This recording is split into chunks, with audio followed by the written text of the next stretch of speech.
Hey you, how much have you played Elden Ring since its release? A lot? Like a lot? Like a lot? Too much, probably? Yeah, me too. I've been looking for some new ways to beat Elden Ring while we wait for a DLC announcement, so I came up with a challenge for myself. I'm gonna beat Elden Ring with every weapon in the game. But because I actually want to finish this challenge, I came up with some rules to limit the sheer number of weapon possibilities. I mean, you get a weapon from beating the final boss of the game. Anyway, here are the rules. Number 1, I can only use weapons that you can get before beating a Remembrance boss. Number 2, only melee weapons. And rule number 3, if more than one of the weapon are available in a first playthrough, I can power stance them. But it has to be the exact same weapon. So let's get started, shall we? I just plugged all 176 possible weapons into a wheelofnames.com wheel and gave that bastard a spin. Please, nothing I have to grind for. No grinding, please. And it's the brick hammer. So we'll just name our character something fitting, and we're off. Thankfully, we can get the brick hammer quickly and with absolutely no getting lost or falling to our deaths in Stormvale. We'll have to beat Margit first, but it'll be fine.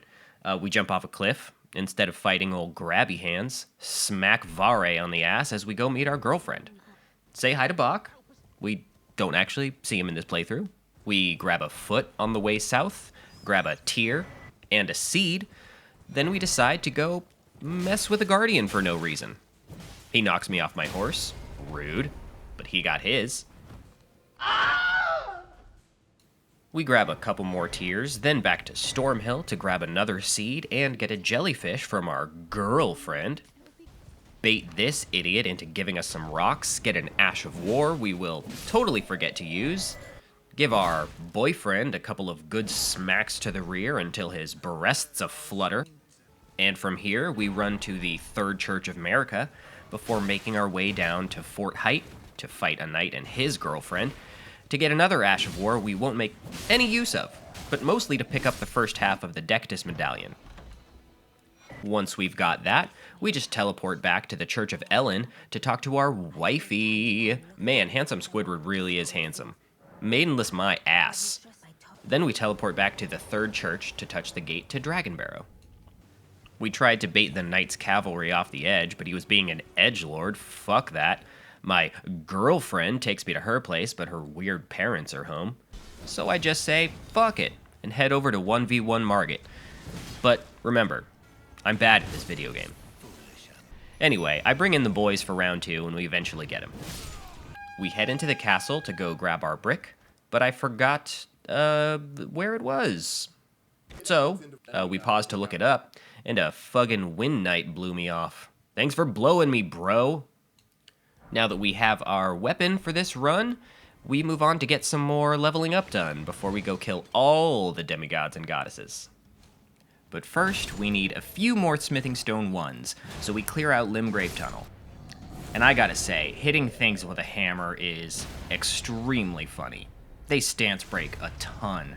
I consider this boss fight with the troll, with a level 0 brick hammer no less, to be a testament to how this will do for the rest of the game. Next, I need more feet, so I go kill Nergis, and Patches, to get his bell bearing, which gives me the recipe for feet. Golden feet specifically, that S tier primo stuff, like 8s and 9s on Wiki Feet exclusively. I go back and try getting the Knight's Cavalry at Len's Rise to fall, but when he finally felled, I felled first. Whoops. So then my runes were on the ledge, and when I tried to get them, I felled again. The Erd Tree giveth, and the Erd Tree taketh away. Whatever. We go to Liurnia to level up our brick some more. We dodge a lobster laser. Incredible. We also go beat the Rot Knight duo to get the gold scarab so we can get even more runes from the putrid avatars in Caelid.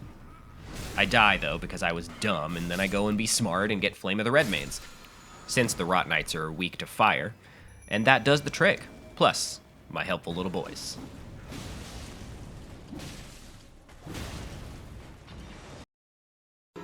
Oh yeah, it's all coming together.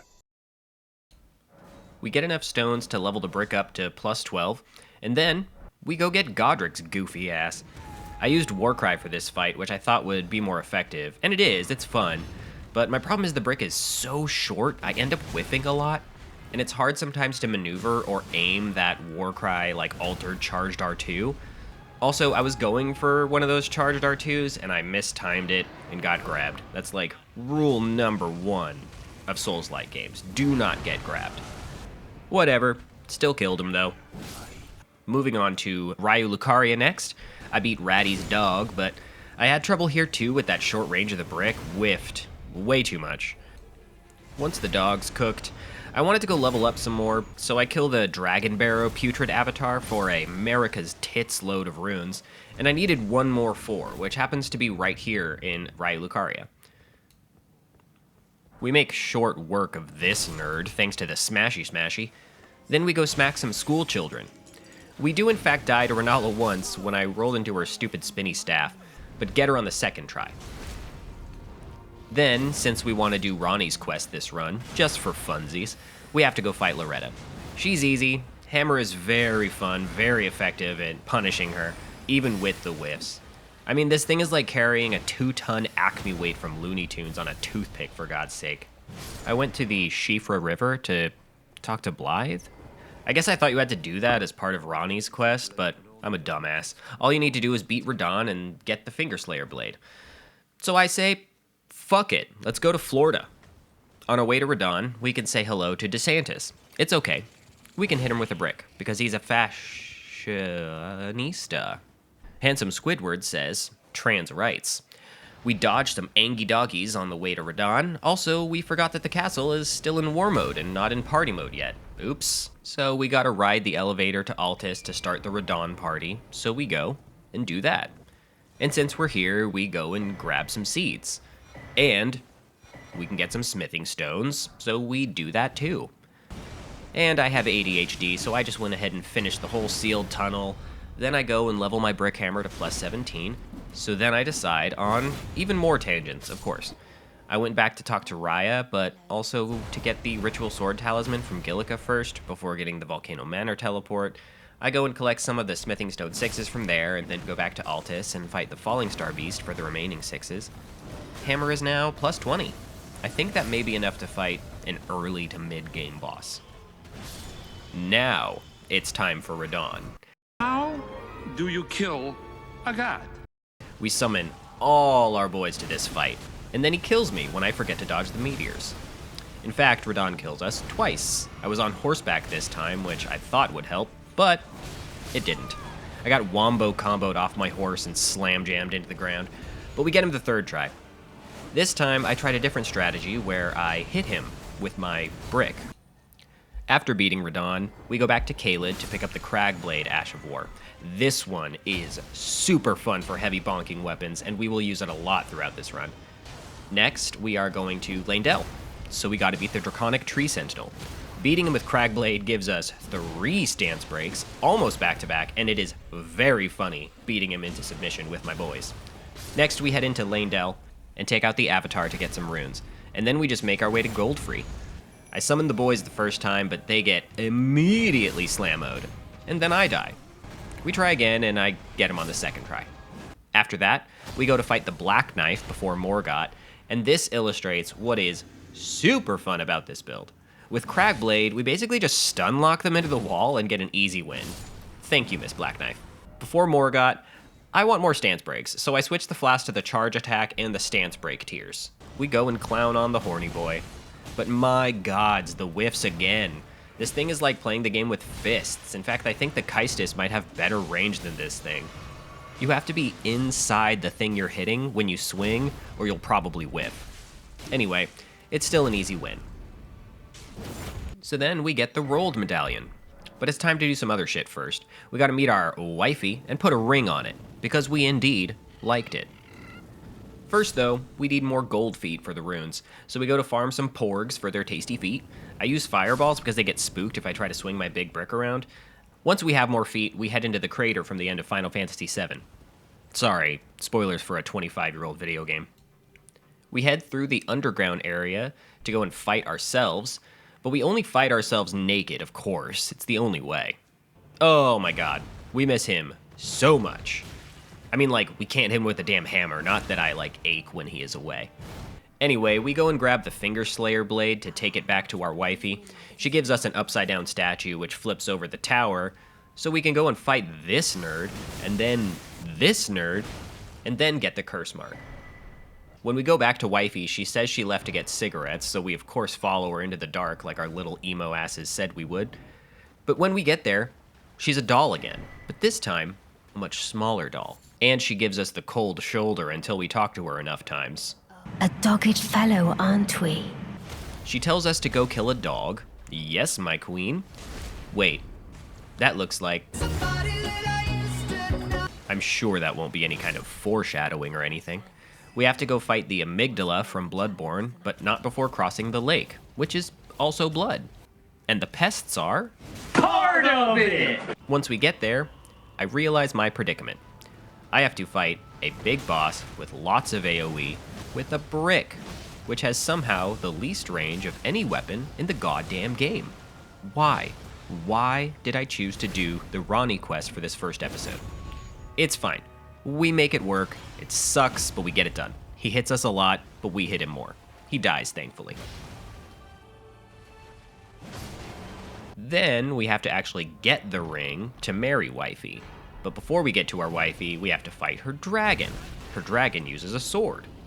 We kill her. She was in the way of our wifey. It makes sense, I guess. We get the Dark Moon Greatsword as an engagement present. We're not going to use it, but it's nice. Like when someone buys you a nice candle for a housewarming gift. I probably won't ever light it, but I like the picture and the fact that it's called Summer Intentions or whatever. So next, we gotta go kill the Erd Tree. And the way to do that is a long, long walk through the mountaintops of the Giants. I got distracted doing the Giants catacombs first because I wanted to level up my little imp friends. I don't remember what I was thinking. I don't even think I used them very much. I also got lost going through the catacombs and died. But let's not dwell on that, and then the boss kills me too. I change my infusion to Flame of the Redmanes to get some extra damage on him, and I get him that time. But now, we are on our way through the mountaintops. We expertly dodge the arrows from the Bridge Goblin, we kill the Mariner here, just for shits and gigs. We go to Castle Sol, but that was just another ADHD distraction. I'm not going for Millennia this run. I think I would get frustrated with the short brick, so I continue on. I kill Borealis on my way, just because he is annoying. Then it's time for a quick run through the rest of the mountaintops. I stop to kill Okina and give him a little Adese before heading on to Fire Giant. I was worried that the raw damage on this would not be enough to take the Giant's giant health pool down quick enough. It's so much easier to use bleed, rot, or slashing damage on him, but still I am able to get him pretty easily on first try. Second try. He is a silly Billy, always rolling around. Look at this silly Billy. And as he died, I almost get taken out by a dang fireball. That was almost a silly Billy move on my part. We burn our girlfriend, sorry, so we can time travel to the past, future world of tornadoes and dragons, Fair Missoula. We make our way right to the Godskin duo. We die a couple times before we decided to switch our infusion to Flame Blade so we can get some extra damage, since the fatty is resistant to strike. Fatties are resistant to striking, so you gotta light them up. We light up a fatty with our pal Bernie on the third go-round for the win. Next is the long run through birds, dragons, and beastmen. It's time to kill the other Draconic Tree Sentinel. And honestly, he gives us more trouble this round than MacLeod. Mostly it's because I was impatient and making dumb mistakes. But I get him on the second try. Before I fight MacLeod, I wanted to get the Ancient Dragon's Smithing Stone so I can have my plus 25 brick stick. As I was trying to follow the Fextra Life written description of where the stone is, I fell into the void. Shout out to Fextra Life, by the way. People shit on it a lot, and there are like some legit annoyances with the site sometimes, but it's a damn good repository for Souls game knowledge. It's great. It's great. As I'm going back to get my souls from that Silly Billy move, I made an additional Silly Billy move. There go my soul rune echoes. You lose your runes. All of them. Then I was like, oh, duh, there is a super easy to get one right outside the church in Mountaintops, so I go get that instead. Great, plus 25 weapon. Everything is going great for Hugh. I wanted to max out my flasks, so I go to the obviously easiest tier, the one near the Vike invasion.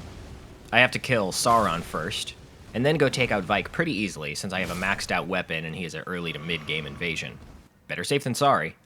Then I wanted the extra holy resistance from the +2 Haligdrake talisman, so I go talk to Vare to get a quick teleport to Moog World. Before I got the talisman though, I was like, fuck it, may as well fight Moog, right? Get a few extra levels? I drank my flask first, which was silly, because I knew I needed to wait to pop the Moog tier once he starts his phase transition, but it's fine because he kills me. I get him on the next go-round though, with my boys to help distract occasionally. It is an easy kill. Thanks for the runes, Moog. Malekith goes pretty well. Phase 1 I have found recently is honestly harder. Malekith is more flowy and lanky, and I feel like it's easier to read his big attacks since he swings his huge, enormous sword that's, you know, also the very concept of death itself. Gideon kills us once, because holy crap, this weapon is so short. I can't start swinging until I can tell the shade of white that he bleached his anus. Second time, we call in the boys. They back him into a corner, and his response is to teach us how to Dougie, so we give him the Slammer Jammer for an easy win. Alright, so next, we actually go to get the Haligdrake Talisman +2. We run from the big Skeleton, and change our talismans to Haligdrake 2, Ritual Sword, and Shield Talismans, and the +2 Dragon Quest Great Shield. Now all that's left is to kill God's ex-husband, her new husband, who is also her, and the avatar of God's cosmic daddy. This game is cool. I was really digging the hero's outfit for Buff Squidward, but I decided to get the drip for the final boss rush. Godfrey goes way too well in Phase 1. I think I am starting to get the hang of that short weapon. I still whiff sometimes, but I got a big ol' stance break before Phase 1.5. He's at like 1/3 health before he even gets to Phase 2, Electric Horaloo, so I'm feeling good. But, oops. I mistimed the dodge on the grab, and from there I get tilted and can't recover. On second try, I summon the boys to help out and get another really good stance break, but I mistimed the damn dodge again. The grab thankfully isn't fatal, and we're able to recover this time. He takes out the boys, but we're able to get him on the backswing, even with some mistimes on the dodges. One last thing before Ratty and the Beast. I want to get Godric's Great Rune for some extra insurance, so we make the run through Stormveil for that. After that, it's time to do the damn thing.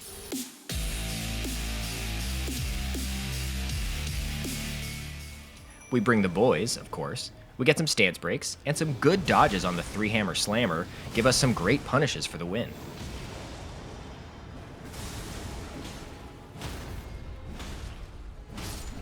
The Beast, though. Well, he crucifies us. It's not great. I can't believe how much I am failing at the first rule of Souls games. Don't get grabbed. Thankfully, though, we remembered this time that we have to be right in his crack in order to hit him. So far fewer whiffs in this fight. We get some good hits in after dodging a melee swing, but we get grabbed again. Oh my god, we are out of flasks now, so we have to be on our toes here. Some panicked rolls as I try desperately not to lose this one. We remember to run away for the explosion, and run in for the kill. We did it! We beat the game with the brick stick at 9 hours and 33 minutes.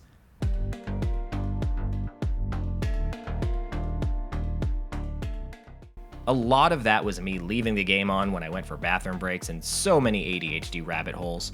I easily could have done this in half the time, even with the fetch quests I sent myself on. After all of that, I would rate the Brickhammer at a solid C tier, maybe even like B tier. It is reliable, it hits hard, it's fun to swing big stick, but my god, that range is abysmal. I could have beat some other bosses, and I will at least attempt them on future runs, I think, and I will have better plans for upgrading stuff, so even if I want to upgrade a Spirit Ash or two, I will have a better idea of where I'm going for upgrade materials and stuff before I just get myself lost. Anyway, I hope you guys enjoyed this video. If you want to see more of these runs, please click the subscribe button. I'll be uploading the next one pretty soon. I will be doing these until I beat the game with all 176 weapons in the arbitrary rules I set up. If you liked this video, please tell me so with a thumbs up. Just click it. It's right there. It's great. It helps. You love it. You love to press it. Alright, but that's all for me. So until the next one, goodbye then. Be safe, friend. And don't you dare go hollow.